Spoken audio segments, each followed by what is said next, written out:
Ova ambalaža za kajmak proizvedena je u Pančevu, a koristi je jedna mlekara iz Ontarija za pakovanje svojih proizvoda. Do kraja godine u Francusku pančevački dizajneri treba da isporuče i 70.000 papirnih ekoloških kesa po ceni od £0,5 za komad. Ono što je presudno u tom poslu je da mi uživamo i stvarno se, kao što ste mogli da vidite, malo čas igramo po ceo dan i dokle god nam ovaj posao bude zabavan, verovatno da nećemo imati problema da nađemo ljude kojima se sviđa to što radimo. Ovde za sad uspevaju uvek da osmisle nešto novo i zanimljivo. Na poslednjem međunarodnom sajmu grafičke i papirne industrije njihovi proizvodi kave za flašu i čarobna kocka nagrađeni su srebrnim pečatom.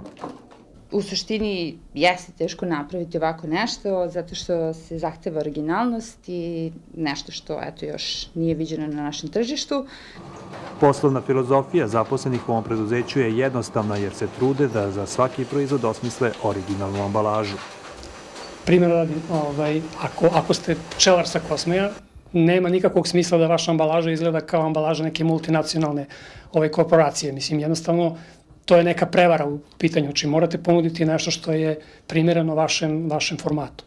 U preduzeću Deto, koje zapošljava 12 kreativnih ljudi, imaju želju da više rade i za domaće tržište, ali njihove ideje za sad u Srbiji nisu prepoznate na pravi način.